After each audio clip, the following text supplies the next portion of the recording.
Hello friends, आज हम discuss करेंगे chapter 4 of Indian evidence act जो कि डील करता है ओरल एविडेंस के साथ। ये डिफाइन किया गया है सेक्शन 59 और 60 में। All the facts except the contents of documents और electronic records contents of documents may be proved by oral evidence. ये सिंपली बात करता है जो कंटेंट्स ऑफ डॉक्यूमेंट्स और इलेक्ट्रॉनिक रिकॉर्ड हैं उनको छोड़ के बाकी सब चीज़ों को ओरली प्रूव किया जा सकता है। अब इसे कोरिलेट करते हैं सेक्शन 91 और section 144। All the facts except the contents of documents और electronic records contents of documents may be proved by oral evidence. ये सिंपली बात करता है जो कंटेंट्स ऑफ डॉक्यूमेंट्स और इलेक्ट्रॉनिक रिकॉर्ड हैं उनको छोड़ के बाकी सब चीज़ों को ओरली प्रूव किया जा सकता है। अब इसे कोरिलेट करते हैं सेक्शन 91 और सेक्शन 144।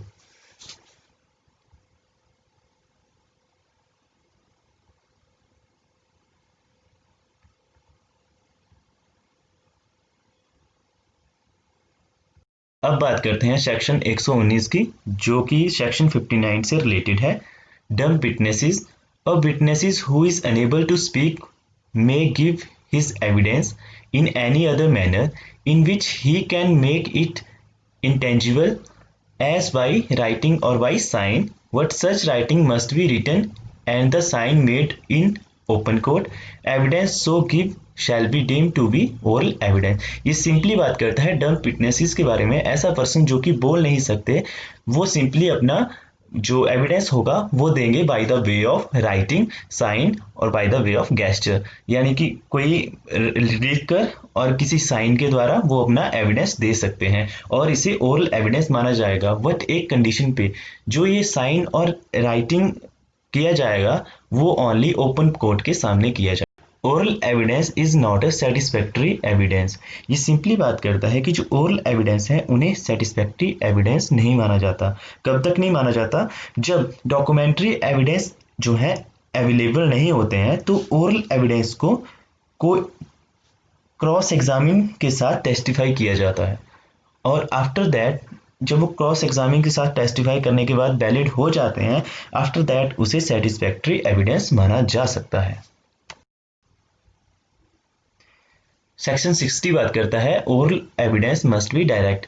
जो ओरल एविडेंस है वो डायरेक्ट होना चाहिए। फॉर एग्जाम्पल, कोई पर्सन कहीं ब्लास्ट होते हुए देखता है और वही बात जाके वो कोर्ट में बता देता है, that is called direct oral evidence. और इसका पॉइंट 2 सिंपली बात करता है it refer to a fact which could be seen, it must be the evidence of witness who से ही सॉ इट। यहाँ पे सिंपली वही बात है कि जिस पर्सन ने उस चीज को देखा हुआ है वही उस चीज को बताएगा।